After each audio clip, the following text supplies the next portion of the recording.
The presenting sponsor of Moontower Soccer is FVF Law. To find out what makes FVF a different kind of injury law firm, you can visit fvf.law.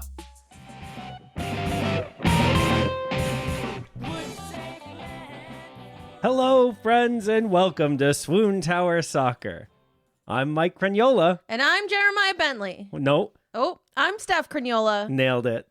Thank you so much for listening. We're all about the boys. Today we have a full episode for you all. We are going to start with our normal SWOONTOWER segments. We're going to interview a mascot of the match. We're going to do a fit check, match moods, goal cellies. We've got goals, social media standouts. And then we're going to get into our match preview featuring guests from Stumptown Footy podcast for Portland this weekend. And then we have a very special interview to wrap up the show. It's Dani Pereira's parents. They're incredible, and I can't wait for you all to listen. But we gotta get through the rest of it first. So yeah, don't check the show notes for spoilers. I was going to say timestamps because we're not putting them in. Oh yeah, no. Also, don't check for spoilers. Yes, also that. So I guess let's dive right into it. Yeah. We are back with our match Scots. Austin Pets Alive, bringing a mascot of the match to every game, an adoptable dog. And this week was Cinco, a 3-month-old boxer mix. And Mike wouldn't even let me take her home. It was close, though. Oh my she gosh. Was so soft. So cute. So sweet. An angel. Also, so smart. So talkative. Oh, yeah. Let's hear from Cinco herself. Hi, Cinco. We're here. We're going to ask you a couple of questions. My first question is, what song do you hope La Murga covers this season? Good answer. Oh, yeah. And Cinco, I want to know, which of the new boys is the best at playing fetch with you? Yeah. Oh, thanks, Cinco. Can we get a Listo Verde? Thank you. Oh, Man, I want that dog. I know. I want to pet that dog Every day. every day. For the Like, I rest of have our a very lives. soft dog to pet, but what if we also got Cinco? Yeah, so we can't get Cinco Oh. because Austin Pets Alive no longer has Cinco available for adoption. Let's go. So- sounds like You should adopt a different dog. yeah, sounds like you should go to a shelter of your choice and adopt any dog that looks at you. And answers questions about Austin FC. I mean, that part's not mandatory, but it would be It's- helpful. It's definitely helpful.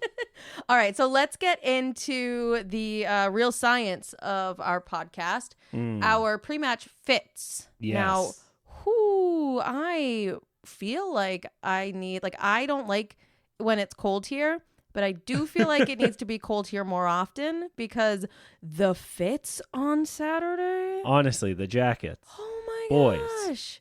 You've been holding out on us. John Gallagher. I gotta say, I roasted him a little last season for never making the fit check post because, I mean, maybe his fits just weren't up to it. But this coat, this my like green gosh. and cream plaid coat with the cream sweater under it and jeans. Oh my goodness, Gally. Whoo! I'm glad he wore it this week and not before the Portland match because these colors are too close. Sure. Also But- because they're not allowed. They have to wear their little sweat jackets. Oh, that's right. Travel day. Yeah. Another person with a long coat.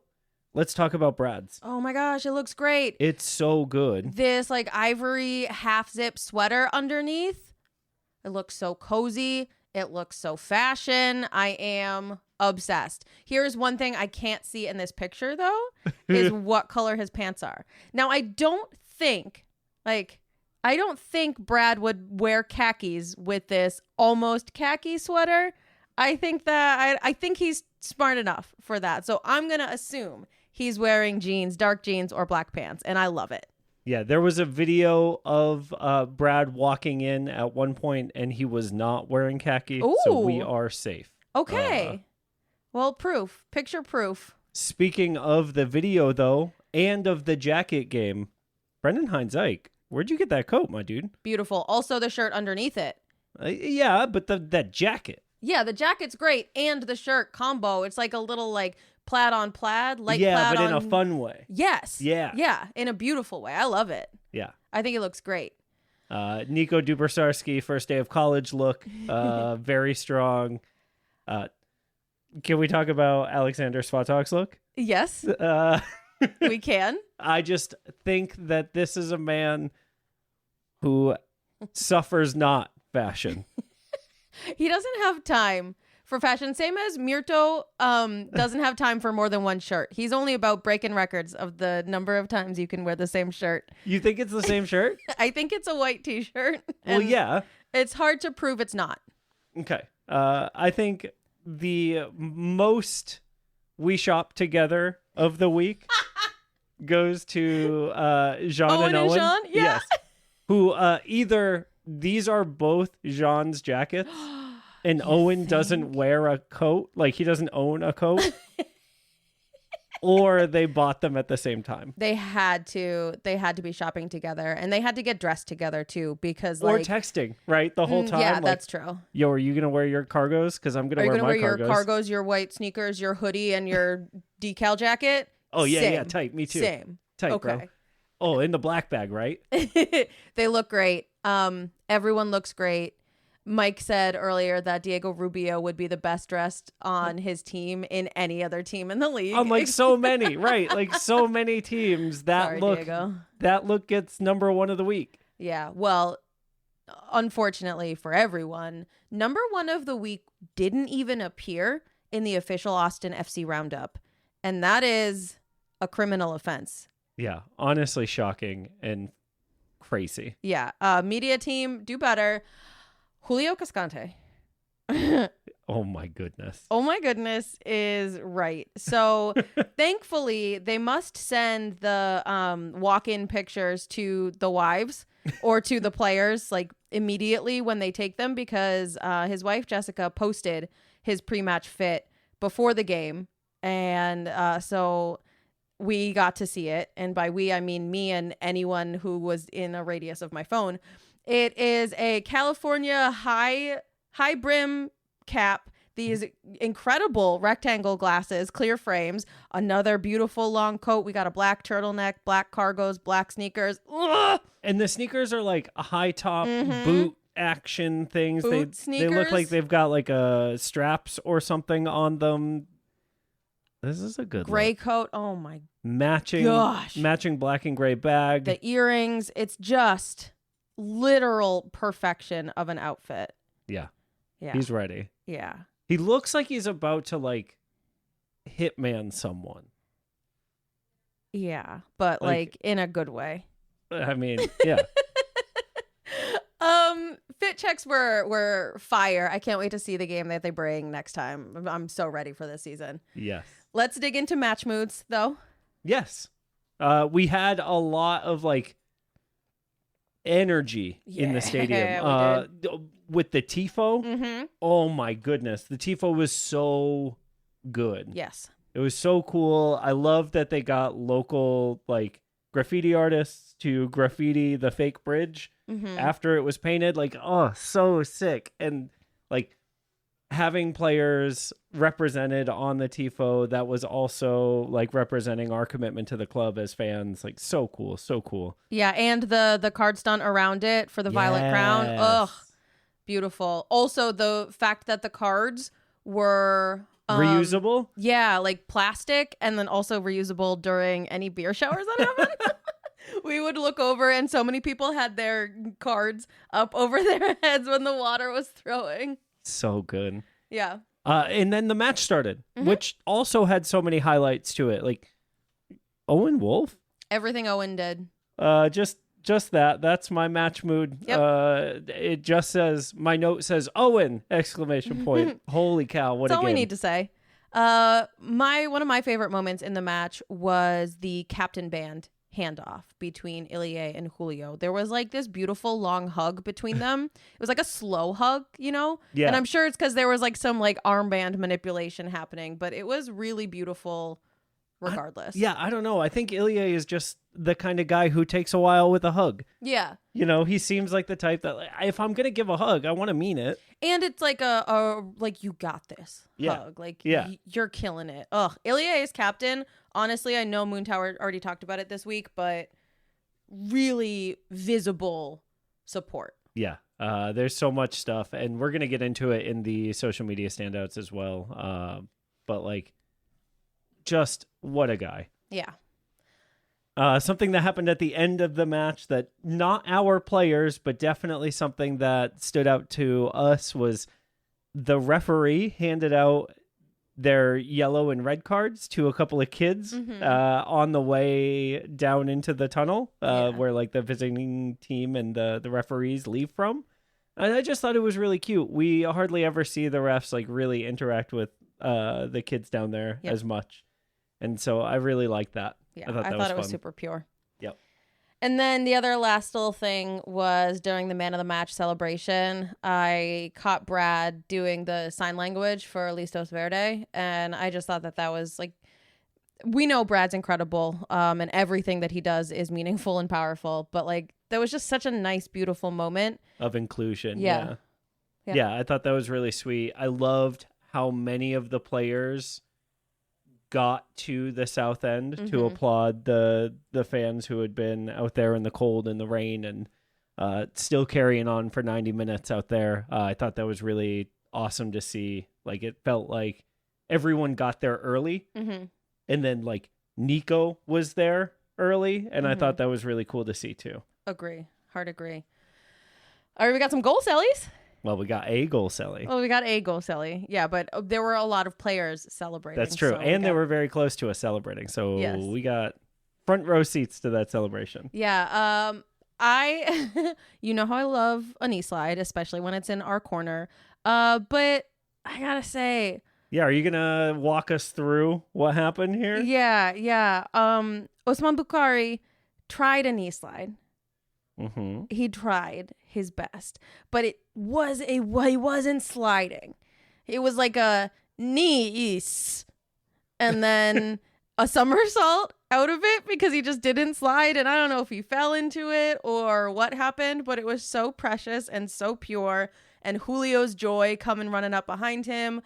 Bukhari had a lot of pointing to the crest on his shirt, a lot of like love for the fans, for the supporter section. It was just a beautiful extended goal celebration. Sure. Yeah. If you want a tactical breakdown of the knee slide fail, Peach, our friend Peach was sitting with us this weekend in our seats, and he and I both agreed that the problem was either Bukhari wasn't running fast enough before committing to the knee slide, or he went too far down and not enough forward. Yeah. Leading to that like getting stuck moment too early. Yeah. And so either speed or angle could change that. Ideally both gets you that nice long Ethan Finley style slide. Ethan Finley knee slide. I'm going to give it an 8 out of 10. Wow. Yeah, big points for the start of the season. Yeah, I think a somersault is one of the funniest things you could do. I was saying to Mike that if I ever played soccer and scored a goal in a place where a goal celebration would be warranted, I would do a full-on somersault because I think that a backflip is the funniest thing to do. So since I can't do that or a front flip, I would just do a somersault, and then here Bukhari does it. Yeah. So. It's a 6.5 for me. Okay. I think that angle and that speed need to come up here as we get into the season. That's right. Once he's got the form down, I'm gonna love it. All right, let's run through our social media standouts. Yeah, the first thing that I wanted to talk about was how many players like reposted the tifo and shared it and like talked about how special and meaningful it was to them. Guilherme Biru's wife shared it out and was like, you can tell which one's Guilherme because it looks just like him. Yeah. Well, and it does. Yeah. It really does. And there's a picture from the like benches or sub stand, wherever, over on that side of the pitch, of the tifo going up.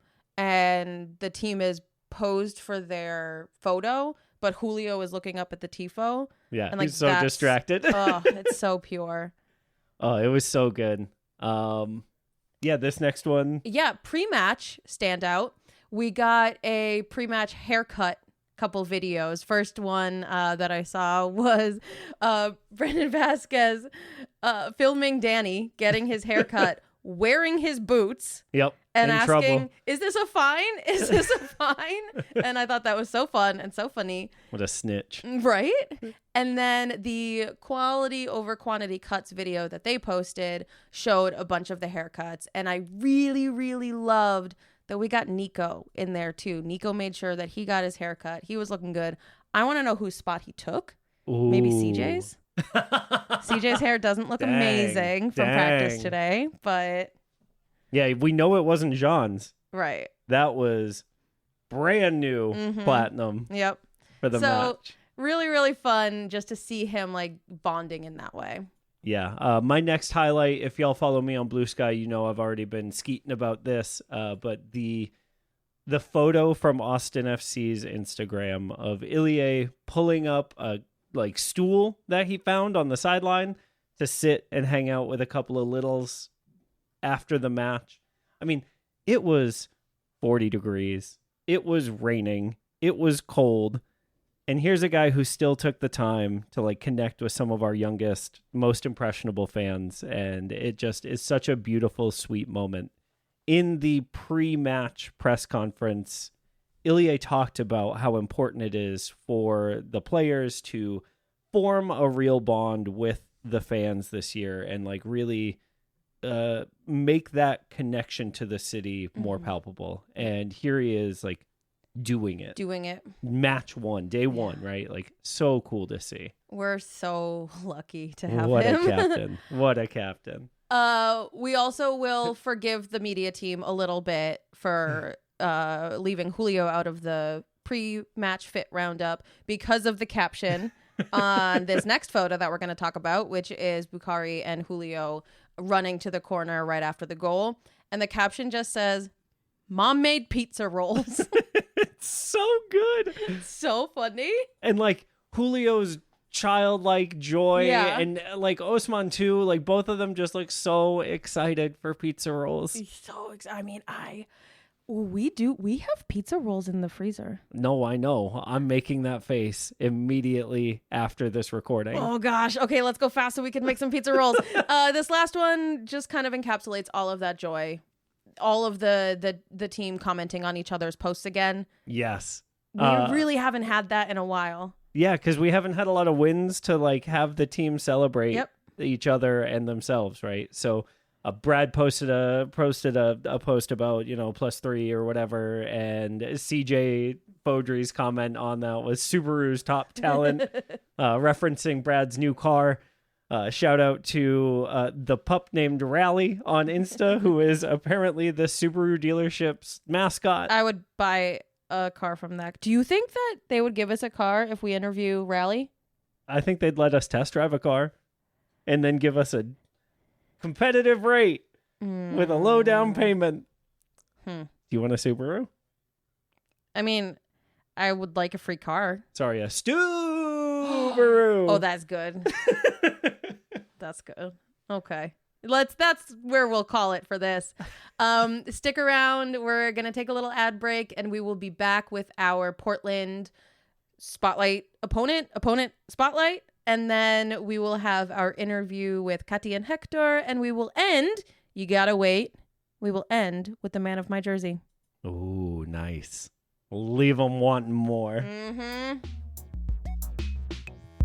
SWOONTOWER Soccer is brought to you by our friends at FBF Law, the official injury lawyers of Austin FC.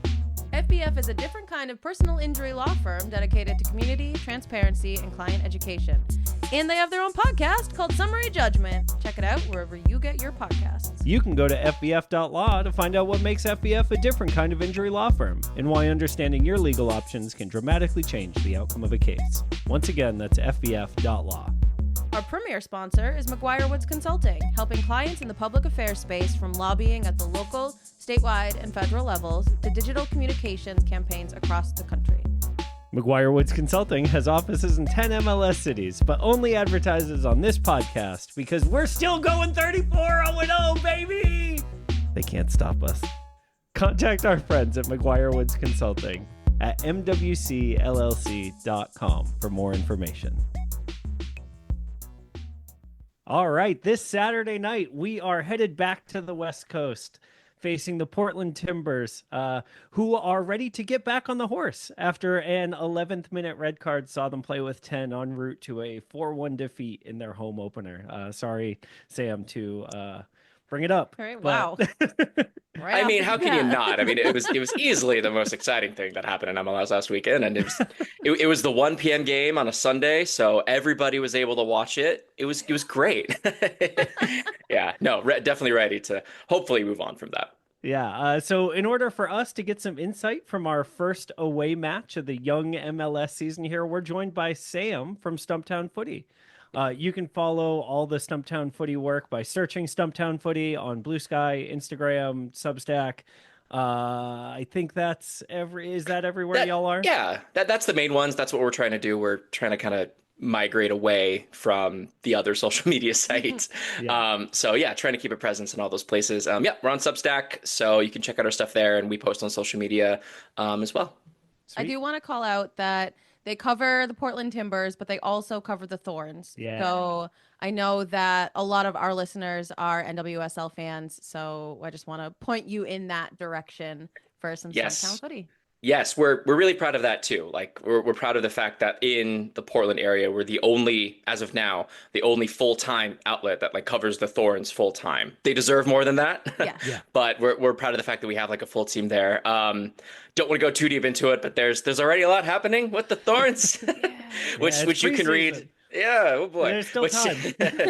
Which you can check it on our website. We got stories about that too, just to kind of staying up to date on what's going on in the NWSL. Nice. Awesome.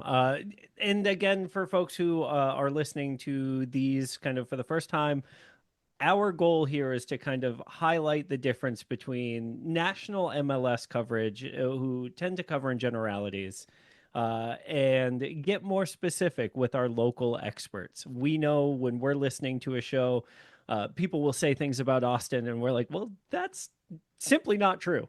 And so I'm excited, Sam. What are some of those things from your perspective where people kind of generalize about the Timbers and you're like, yeah, no, I definitely have those exact same reactions that you guys do. I think whenever a power rankings piece is published by like the MLS mothership or things, it's, you sure?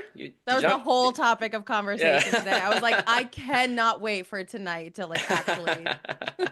Yeah, no, I think it's, a lot of the narratives, I think when you come to the Timbers it's a lot of generalities, right? Like that applies to a lot of teams. It's like, oh, they gave up 4 goals. They were bad. It was 11th minute red card. Okay. Oh, they lost, to the same team that they lost to. They played the Vancouver Whitecaps in their first game of the season, and then they played the Vancouver Whitecaps in their last game of 2024. So it was almost kind of like a back-to-back with a few months in between, and both games they lost pretty badly, right? They lost to Vancouver in 2024 in the wild card round 5-0 at Providence Park, which at the time I thought, man, it can't get worse than this.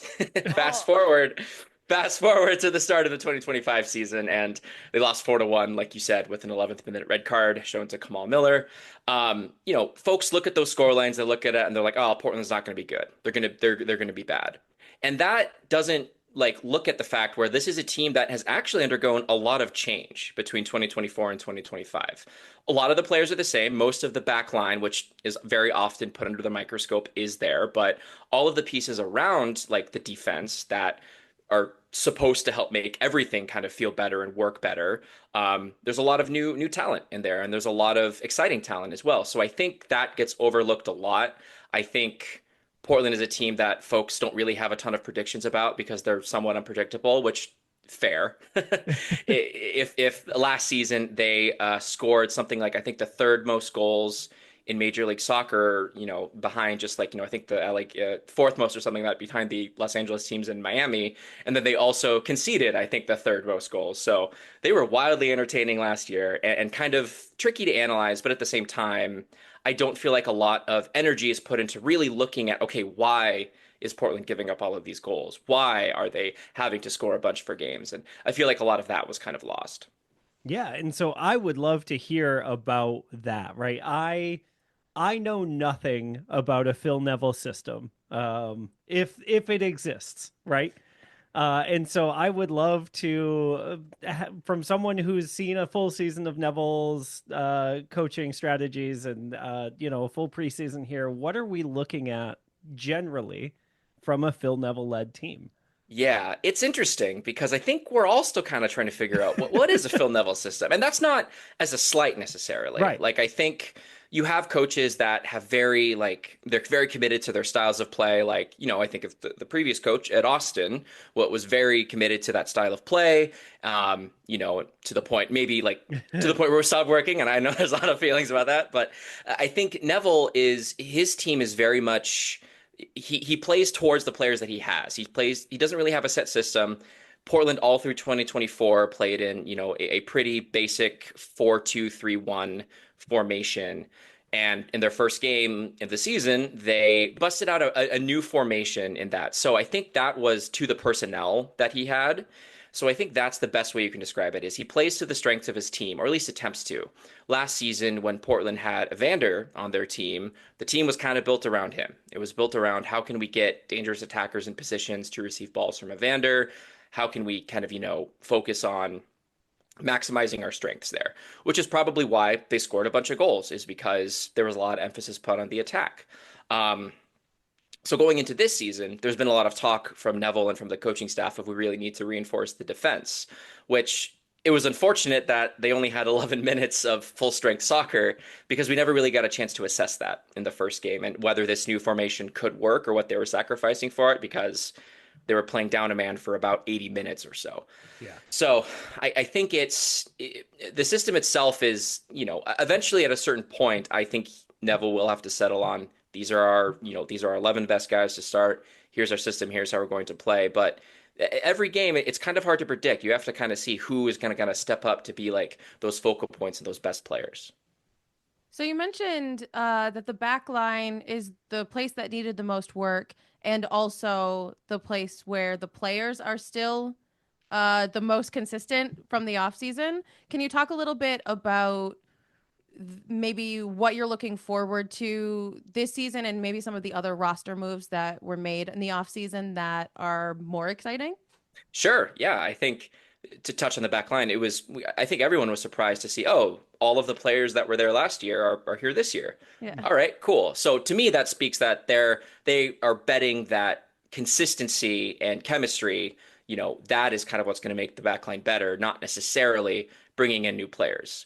We'll see how that plays out. I think they're already kind of hamstrung a little bit in that regard. Like I mentioned, Kamal Miller, red card, so he's going to be suspended for this game.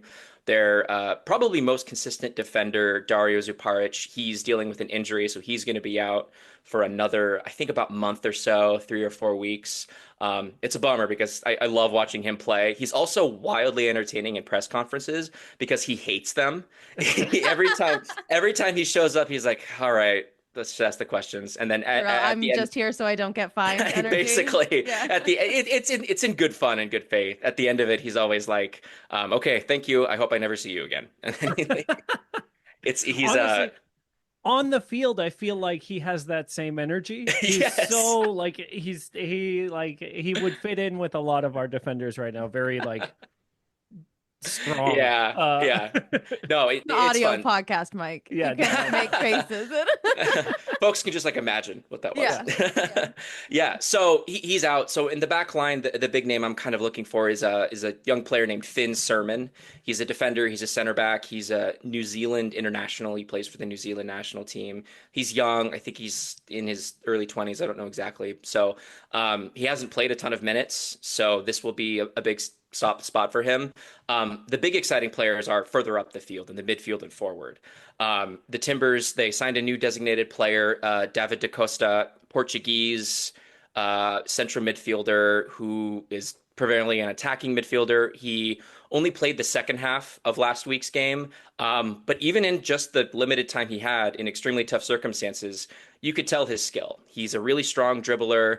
He is very he's very ambitious with his passing. His first pass of the game, of his first pass of his Timbers career, was literally him putting in a great cross, which almost created a goal. So that kind of speaks to the talent that he can have. In addition, the new forward they signed, Kevin Kelsey, he is a U22 player, tall, strong forward, young as well. The Timbers don't regularly play young forwards, so I'm excited to watch him and see how he grows and develops into the squad. And the last player I want to highlight is Ymer Forey. He is a left back, and he probably, out of all of the new players, looked the best last weekend. He looked pretty solid. He looked very comfortable in the back line. So a lot will be kind of asked for him, with the back line kind of dealing with some injuries and, of course, still trying to put together a better defensive effort in the game. Cool. Yeah. I loved Kevin Kelsey last year on loan at Cincinnati. When he went to Portland, I was a little nervous that you were adding to that attack, right? And then the Evander move happened, and I was like, okay, we'll see how this goes. Yeah. But still, if the DaCosta move pays out, I think you'll be saying Evander who by the end of the year. But who knows? That's the hope. I think it's the whole Evander situation. I think it was a little frustrating to cover and watch from afar, just because, for folks that maybe weren't following the whole thing, right after Portland lost to that 5-0 blowout to the Whitecaps and everybody was feeling really bad, Evander fired off a series of tweets essentially calling out the front office and saying that they are not doing good enough, saying that the fans deserve better. We learned later that it was kind of motivated by a contract dispute. He was trying to negotiate a new contract and he was frustrated. So maybe you could look at it in this context. And so that kind of kicked off all of these, feelings of, is he going to stay? What's going to happen? How are they going to smooth over? And so eventually, so that was in October. And it wasn't until February of this year that the trade to Cincinnati finally happened. And so it was a bummer to watch that just all kind of deteriorate and play out, especially after Evander had such a strong 2024, finished third in MVP voting. He was second in goal contributions, so goals and assists. He was second only to Lionel Messi in MLS. So he's a talented player, and it was very clear that he just didn't want to be in Portland anymore. Was he right? From the outside, we have no idea, right? But y'all are the folks. So was he right? That is the debate that is currently raging in the Stumptown Footy comment section of was he right or was not. I think for me, it's kind of, there are no heroes or villains in this story. Everybody kind of bears some fault here. The front office, their stance is, we offered him a new deal. It would have made him one of the highest paid players in MLS. For whatever reason, Evander was like, nope, it wasn't good enough. And at the same time, there is an argument to be made that historically, the Timbers front office hasn't shown a ton of ambition in a lot of their signings. Evander, who was signed prior to the 2023 season, was at that point record signing. I think $10 million reported transfer fee. And that was kind of the biggest ambition move they had made. And the Timbers have been in MLS since 2011. So that kind of speaks to some of the frustrations that some of the fans have with the fan base or with the front office. There is when it comes to contract situations, there has been somewhat of a history of players being a little bit frustrated with how the front office kind of tends to handle those. I'm not in those rooms. I don't know what's being said. All we can really see is what's done through the lens of agents and social media and negotiating tactics. I will say Evander pushing so hard and basically signaling, going all but saying, hey, come get me, probably didn't help him in this situation. Yeah, for sure. Because Mom, come pick me up, please. kind of that was kind of the vibes he was getting. He went on multiple, I think he was in Brazil for most of the preseason, and he went on multiple podcasts and essentially said, he's like, yeah, I have a contract, but we're listening to offers. So it's again, talking about not getting fined. That was basically it. So I think by the end, I was very much we can have a conversation of what could have happened differently for how it could have gone. But at that point, I was like, fine, if you don't want to be here, go somewhere else. Go have fun in Ohio. I can't imagine how rough of a transition it was to go from Brazil in February to Ohio in February. So Well, I hope he's warm. And playing in front of Portland as a fan base is like, it's something that you hear from all the players that have ever played there. It's a special thing, right? When Julio Cascante came to Austin, a former Portland player, I'm sure that was in the back of his mind, like, oh my God, where am I going? Having been a veteran of the league, right? I hope that we have kind of like set him comfortable, right, with our fan vibes comparatively, but like he seems to be living life in Austin from what I've seen and from his playing, which is great. How much you talked about his fashion, but that is definitely something that he gets here quite a bit. There's a lot of discourse on Julio's looks. So yeah, he is by far the most fashionable player on our team. Nice. I think it's a West Coast bias that people talk about, some of these other guys as being more fashionable in the league, right? Kellen Acosta doesn't hold a candle to my man Julio, but that's a different different show. Looking ahead to this weekend, so we've talked about some of the gaps that y'all have right now, disregarding the entire Evander gap, but like with Kamal Miller, with the folks who are injured. Yeah, how do you think that Portland's going to? We have no idea what's going to happen on Saturday. What are you looking forward to? What are some of the keys that you think is going to make Portland a successful team against Austin? Yeah, that's a great question. It's weird because I don't know if you can really take much from the first match as far as like what's going to happen. It's almost like, okay, you almost have to like reset, like with the players that aren't available. It's like, redo it. I think their tactics and how they're going to try to play will be different than how they tried to play in the Vancouver game, even just starting with the formation. I think Phil Neville has said that DaCosta is going to start. He said that he's like, yep, it's time for him to just throw him in there. So if he starts, I would anticipate Portland playing that traditional 4-2-3-1 formation with two holding midfielders behind DaCosta and, kind of a little bit more balanced. The midfield, even before the red card, the midfield didn't look super solid last weekend, I would say. There was definitely some confusion about who should go where, like who's going to play what position. Portland played three players, essentially all in the same spots. Diego Chara, who has been in Portland forever. David Ajala, who is a young, talented central midfielder, and a new signing, Joao Ortiz, Ecuadorian central midfielder. None of them really looked super comfortable until one of them had to sub out, and then they had to, kind of throw the game plan out the window. So whomever starts in that midfield, I think the key there will be balance. Like if they can have good positioning and if there's not a lot of space behind them. Portland, the red card happened last weekend because all of Portland's midfielders and defenders were pushed way higher up the field. And so Vancouver just sent a ball over the top.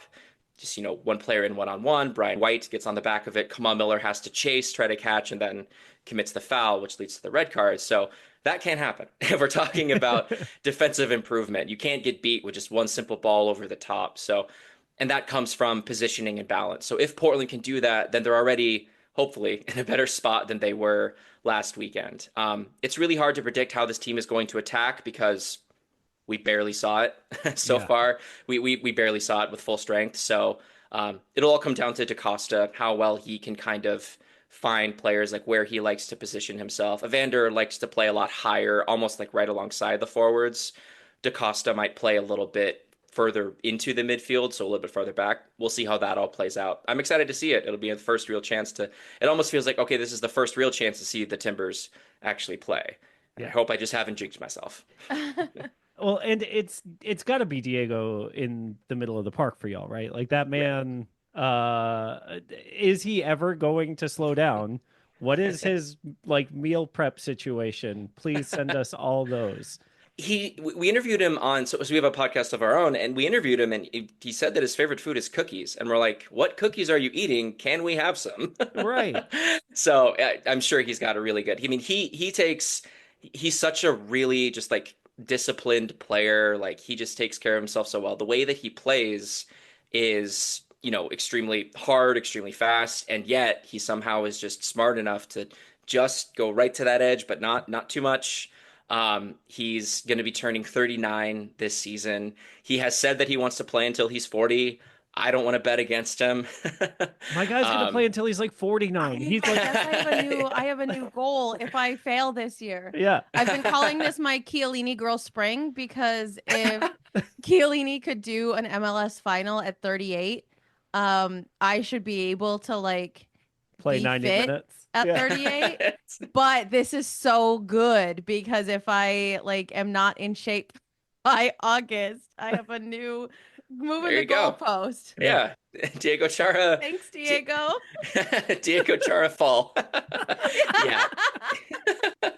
He's such a leader on the field too. Like, he really helps organize the team. So whomever he's starting next to, whether it's David Ajala or Ortiz or another player, those types of players, like he will be like one of the important leaders on the pitch, just to be sure that everybody's kind of doing what they're supposed to be doing.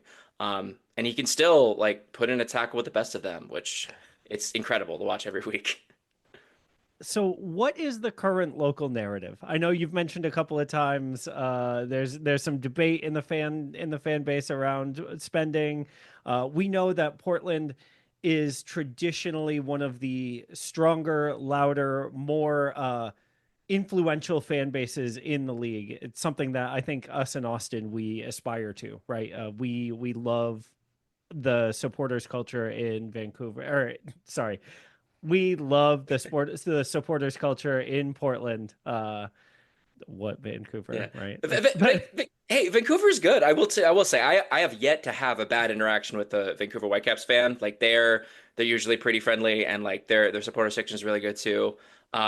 If you ask me about that other Cascadia team, it might be a different story. I would never. I know better.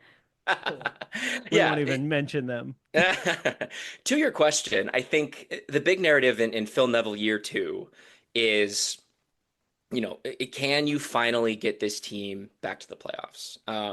Portland hasn't made like the full-on playoffs. I don't really consider that wild card game like the playoffs. Like, it's a play-in for the playoffs. It's the postseason, sure, but it's like, you're not playing playoff games if that's, especially if you lose 5-0. I'm with you. So yeah, so they haven't made the bona fide playoffs since 2021, since they were in the MLS Cup final.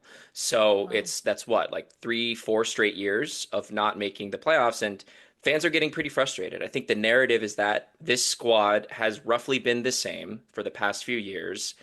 The general manager, Ned Grabavoy, the head coach, Phil Neville, keeps saying that the squad is good enough. We just need to kind of, pull it together. A few pieces were so close. Okay.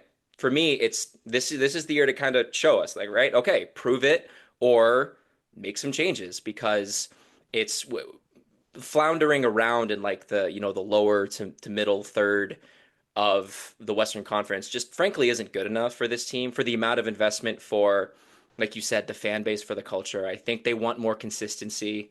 They want some success. They want to have a team that is competitive week in and week out. So hopefully they can get that this season. They've made a lot of changes. Like I said, they brought in 6 new players this year. So hopefully that's enough. I think it's weird to say that there's high expectations for a team that finished 9th and got blown out in their last game of 2024. But I would say that there still is. I think there's expectations for this team to prove that they can be competitive and hopefully finally get over that hump. Sam, this was amazing. Thank you so much for giving us a little bit. I know that especially so early in the season, there's so little to really go off of. But I really appreciate you taking the time to help us out and give us a few keys to keep watch for. Yeah, of course. Thanks for having me on. It was a lot of fun. Even though, it's only been one game, I think there's still plenty to talk about with the Timbers. So, it feels like it's always a little bit of a fiery occasion whenever these two teams play. And I think, I think Austin beat Portland in Portland last year. So for the first time. So I think Portland will be wanting to kind of avenge that, and Austin has that edge of like, okay, well, we've won here, we know we can do it. So I think it'll be fun this weekend. Awesome. Yeah. And tell everyone again where they can find your work. We love supporting all the local content creators that we get to work with. So we are Stumptown Footy on Substack. You can find us there. You can subscribe for receiving updates if you want to. we'll have content going up about the game coming up soon. We also have a podcast of our own. It's called Stumptown Radio. It's available on, as of now, Spotify and Apple. It's really fun. I think of it as essentially just like a bunch of like friends who like talking about soccer, just like sitting around a table and talking about it. Like we've had episodes that have gone on for like an hour and a half. So it's fun. We have interviews with players and coaches on there as well.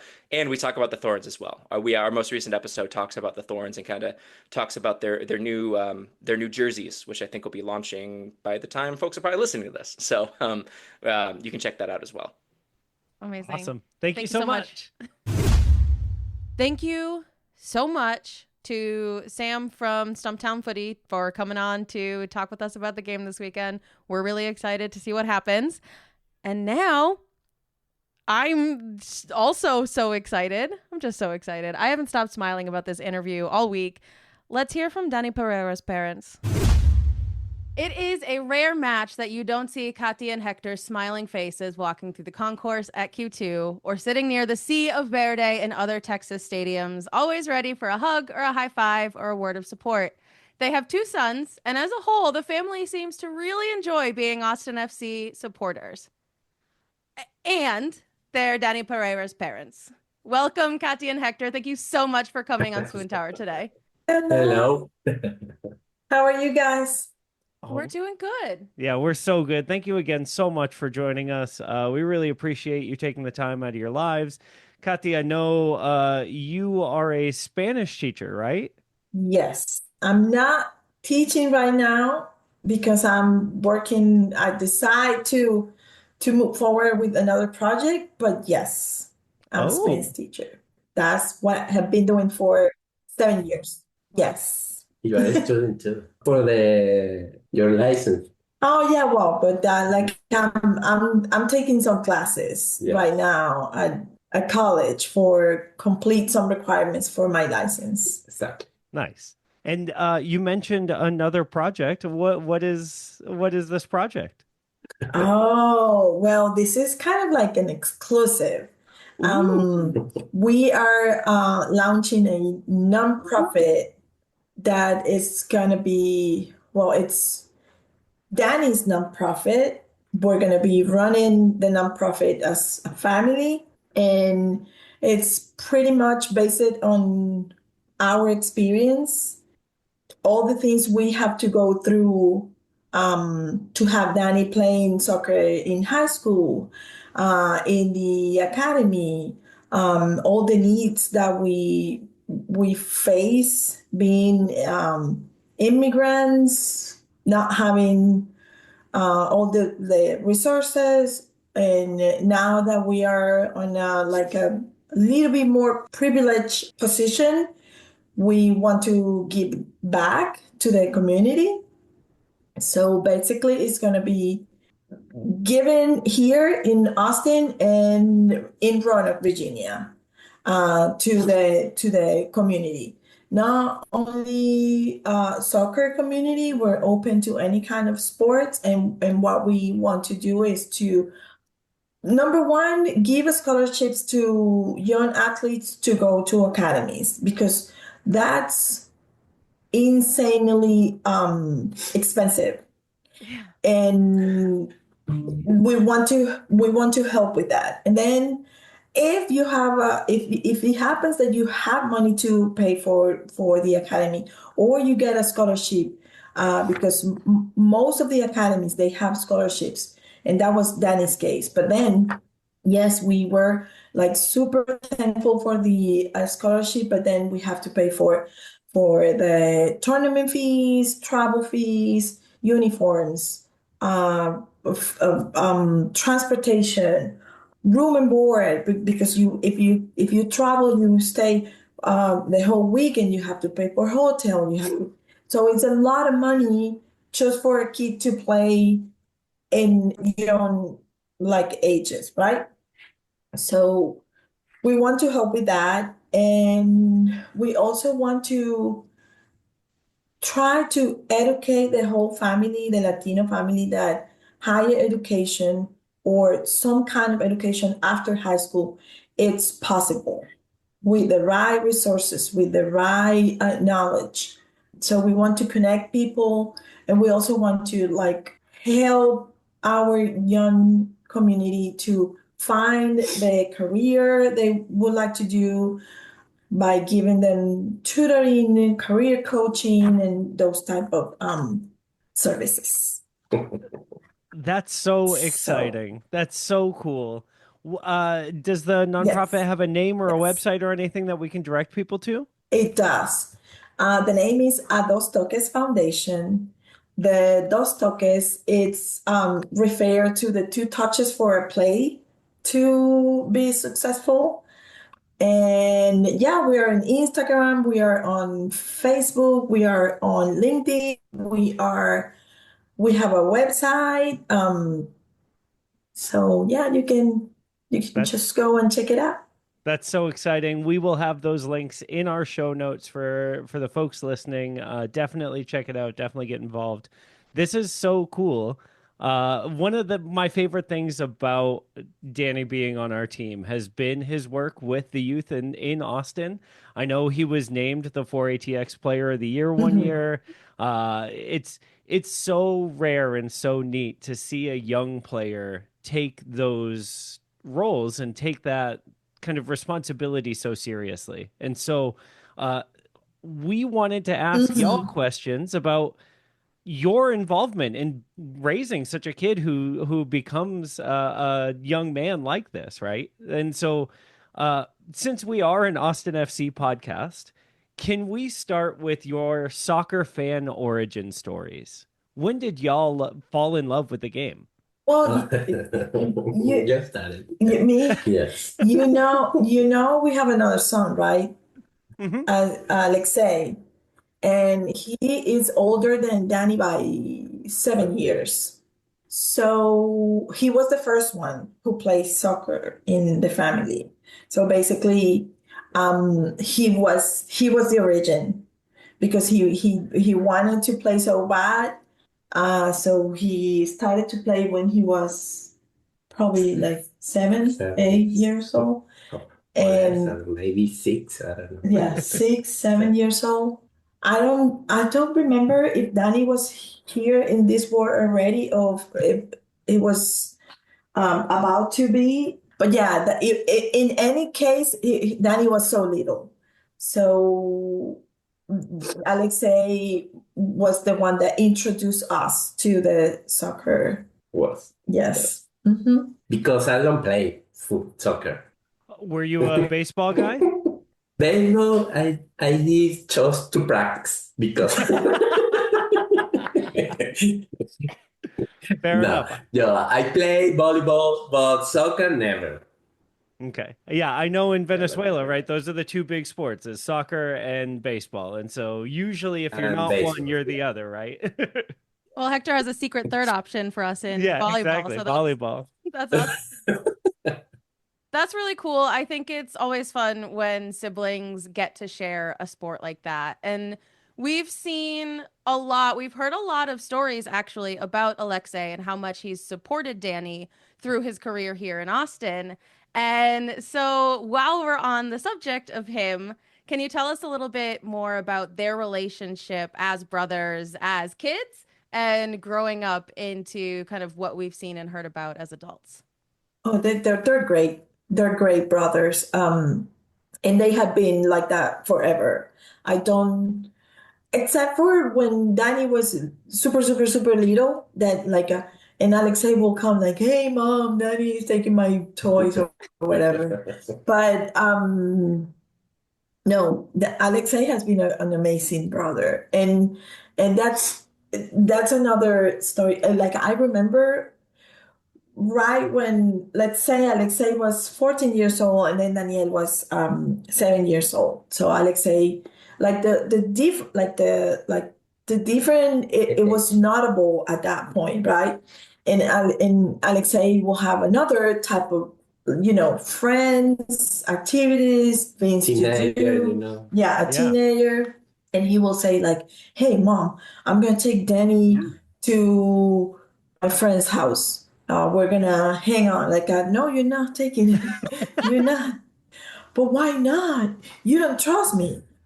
Like, I do trust you, but there's nothing you can talk with your friends that it will be appropriate for Dani to hear. So you're not taking your brother. I mean, you can take your brother to like to do other things, but not that. Yeah. And then Danny will be super mad because he was like, I want to go with my brother and you're not letting me.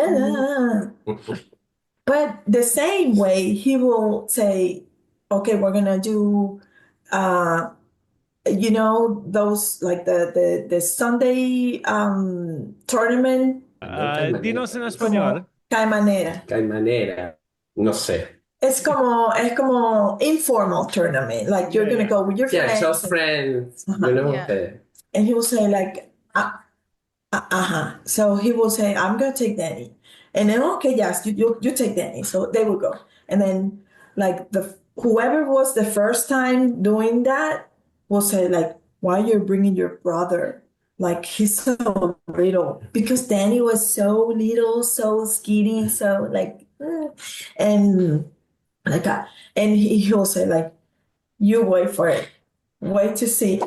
But he's not gonna be on my team. I'm not gonna play like and Alexei will say, no, he's gonna be on my team.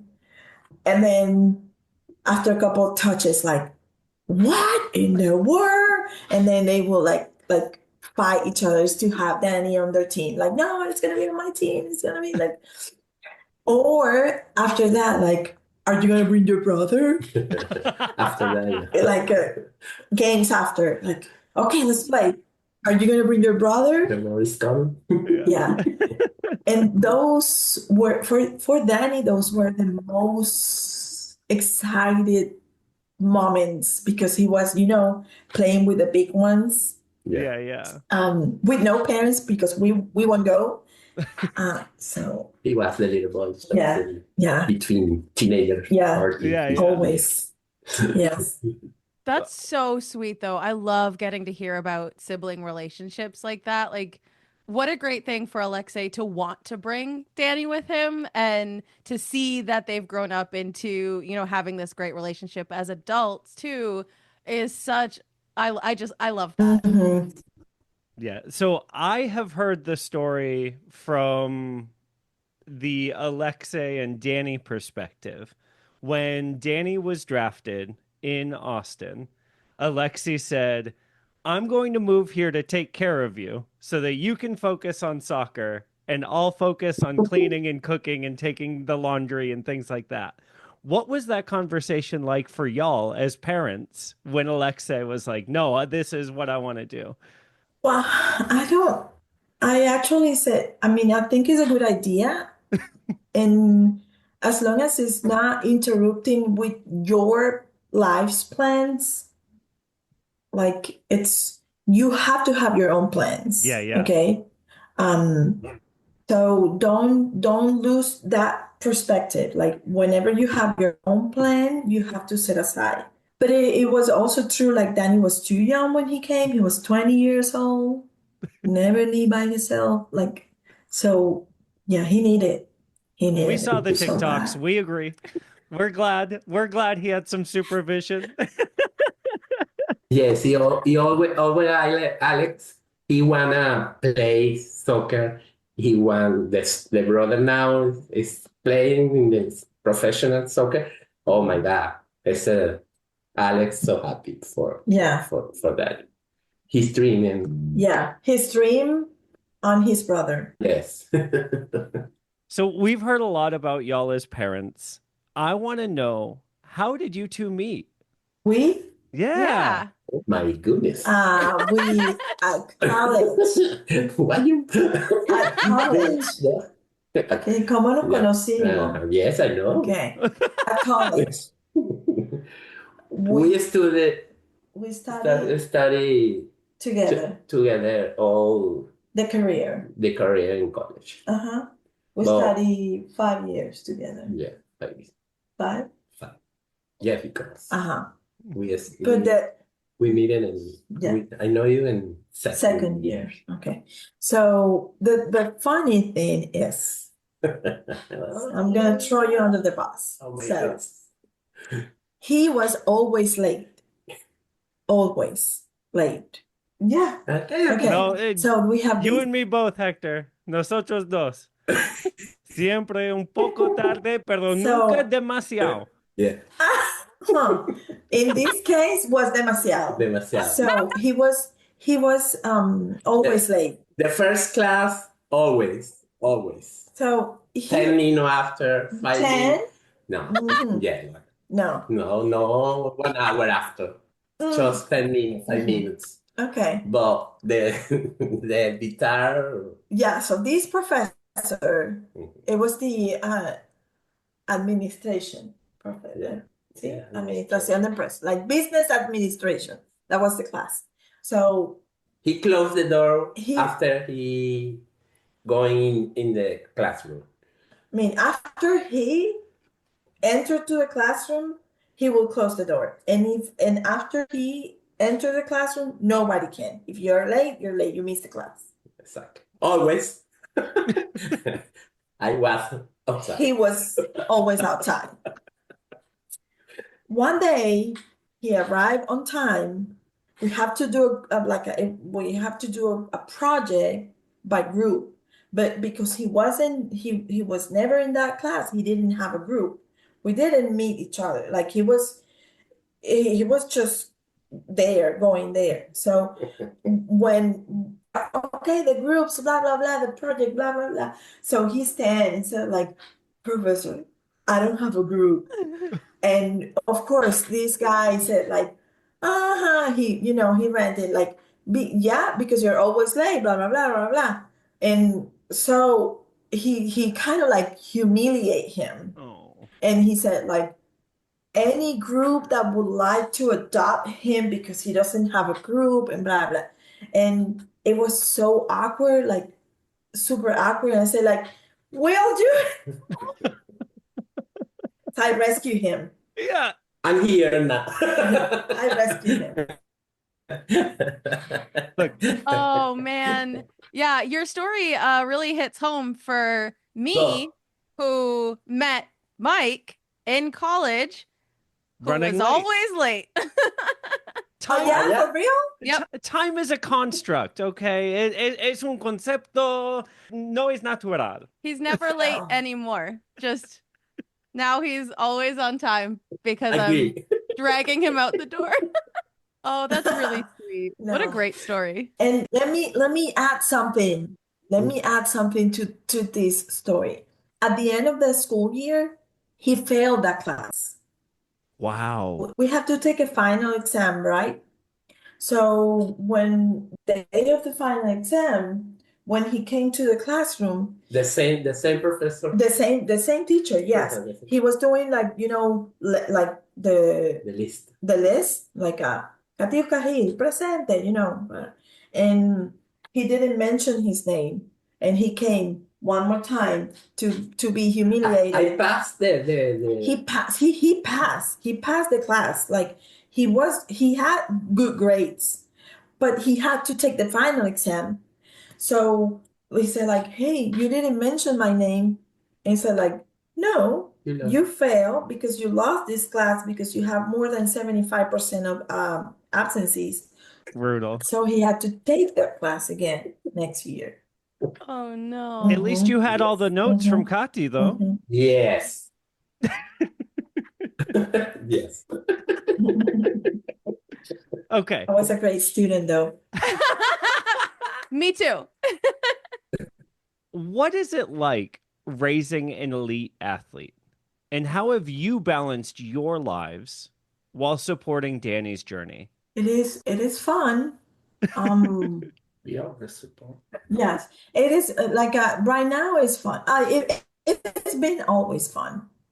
Yes, so we always We always enjoy. we did it. Yeah, it wasn't. I remember a lot of people saying, like, it is a huge sacrifice. It wasn't a sacrifice. We always had fun. Always we did the plan after the game. Or around the game. Around the game. Yeah, Because if we have a wedding. a wedding, a party, or go to the beach, it's after the game. What time? This weekend, he don't have play. Okay? Okay. go. But he has game. Okay, what time? He finished 11 p.m. Okay, we can go to the After beach that. after I the remember game.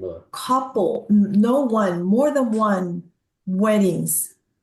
We will leave home early in the morning with everything, like all like the change, like the clothes, like the dress and his suit. So we'll change in the car. Because Alex have game 12 and Daniel At have 8. game 8. 8 in the morning. Like, for 8. example, Danny's games will be in the morning, like 8 8. or 9, and then Alexei games will be The last one. the last game. So we have to do like a whole day Days in the field. on the field, and then the wedding.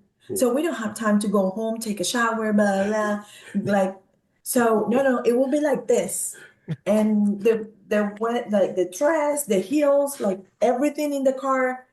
A friend of us will take Alexei and Daniel, or my mom, Or my brother. or my brother or his brother. So they will go to the game, pick them up, and we'll go straight from the field to the wedding. But it was fun. We made a lot of friends. We traveled a lot, and that was fun too. It was like when they were younger, like kids, it was super fun. It wasn't never a sacrifice. And now, well, I'll say I miss those times a little bit, when they were little, and we were more involved on the plans. Now yes, we are involved, but we have some limitations. I would love to be more involved. You hear that, Dani? If you're listening, call your mother. Oh, no. It's not about that. It's like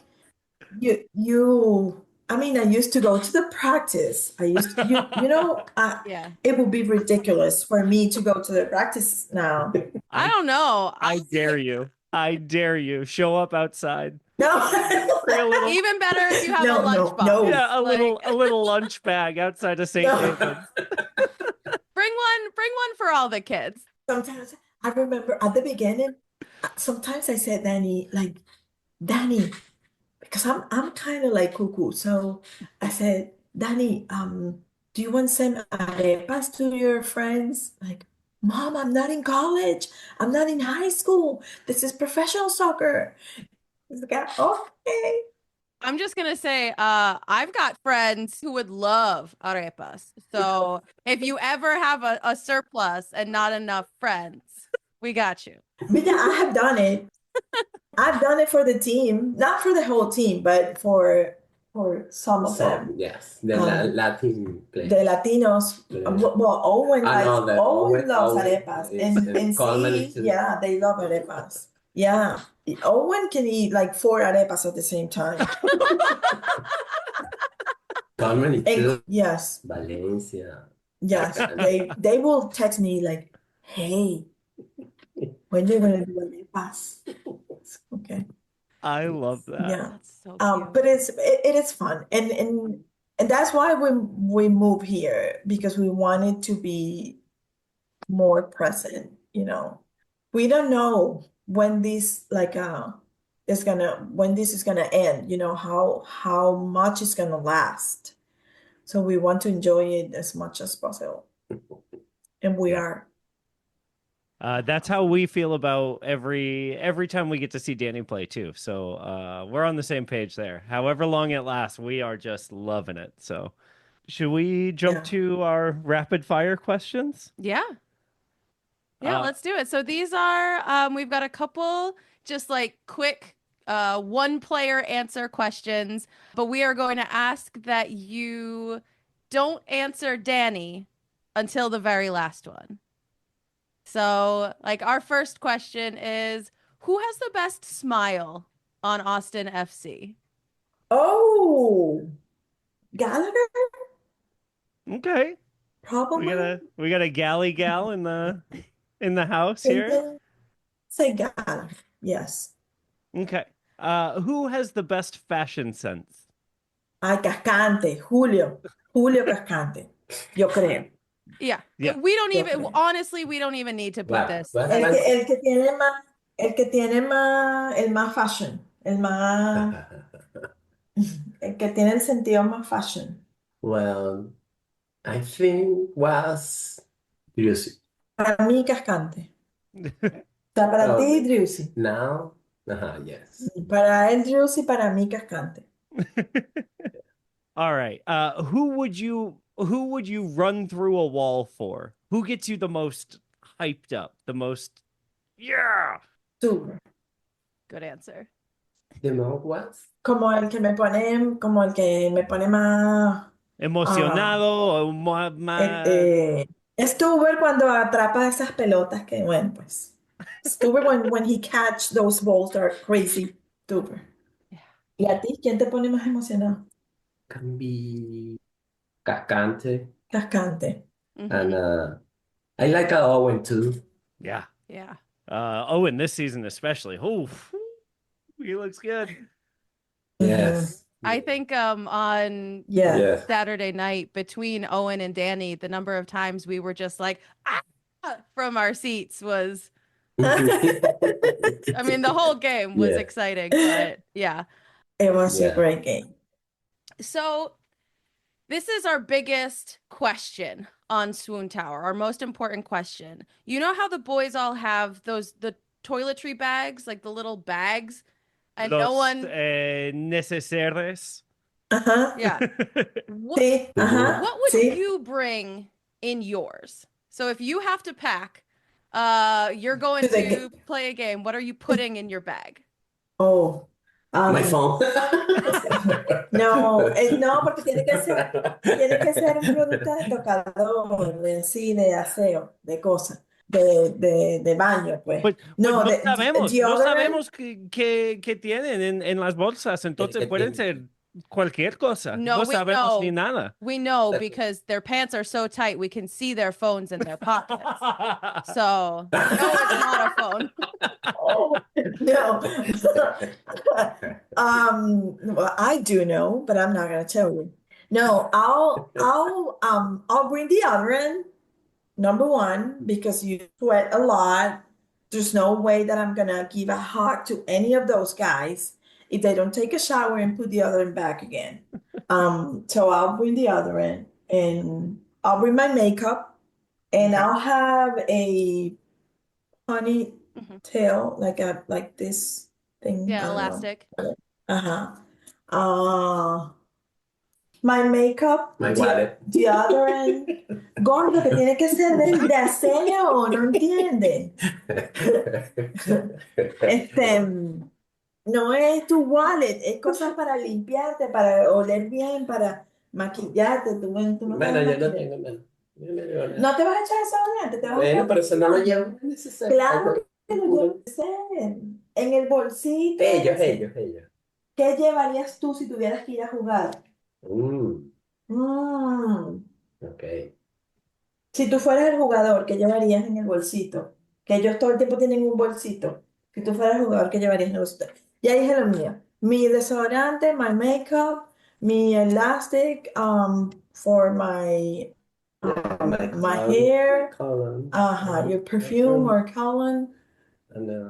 I kind of like I don't use that much of perfume, so I'm gonna pass on. I do, and I have the same one for 20 years or more. But yeah, my deodorant, my makeup, and my thing. That will be mine. Okay, it's a good list. Maybe one. Desodorante, amigo, No, because it's in my locker. They don't. No. I take a shower in the Ellos no tienen el desodorante ahí. Tú tienes que poner eso. Bueno. Que no. Okay, está bien. No. So pass on the toiletry bag for Hector. Hector's got snacks in there. He's got arepas just in Te lo case. juro. Yes. Yes. Oh. Chocolate. Yeah, I love chocolate. So this last question, of course, you can feel free to answer Dani if it is the answer. But who is the man of your jersey, your number one favorite Austin FC player? Of course, Dani Pereira, the number 8. now. Now the number 8, because half jersey for 15, 6, 6, and and 8. 9. Now the Yeah. 8. I was going to say, which number on the back? Well, you name it. I have Yeah. all of them. That's amazing. Kati and Hector, thank you so much for joining us today. It's been such a joy to get to hear your stories. It's clear, obviously, to us, and I think to everyone who listens, to why Dani is such an incredible personality and such an incredible addition to our team. Coming from parents like y'all, it's impossible to not be. So we really appreciate taking the time.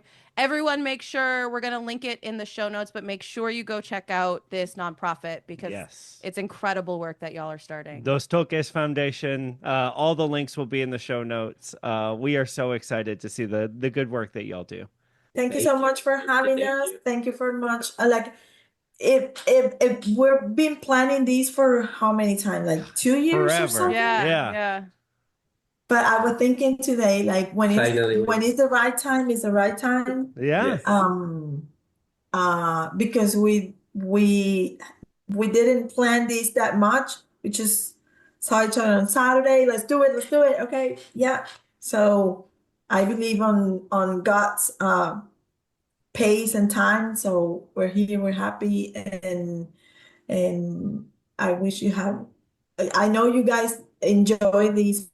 I want you guys to have a lot of success on this too. Thank you so much. you. And we will see you Yes. next match. Yes. Oh yeah. Yes. Yeah.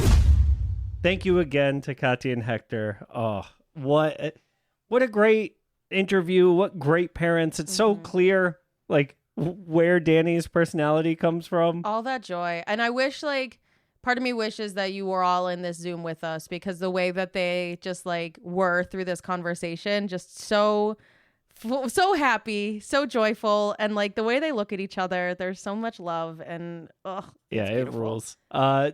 Make sure to check out Dos Toques. The links are in the show notes. We told you not to check beforehand. Now check this and is click the time on the to links. check. That's right.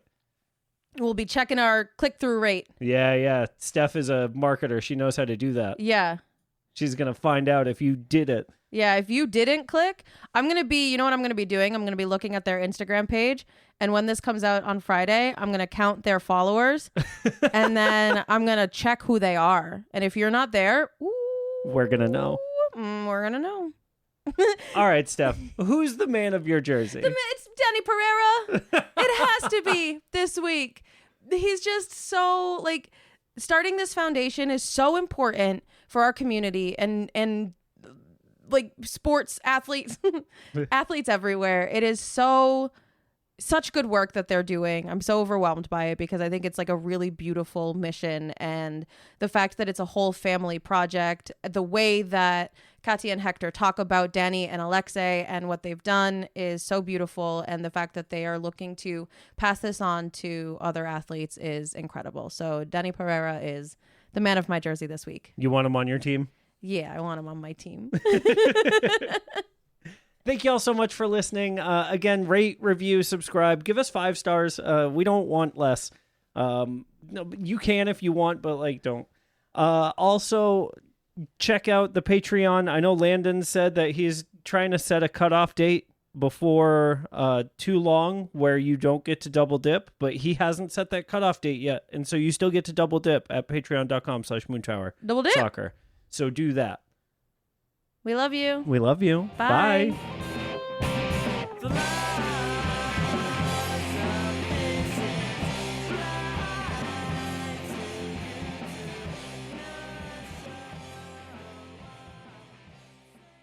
I will marry Chewy's Yeah. because they love Chew Boom Boom sauce.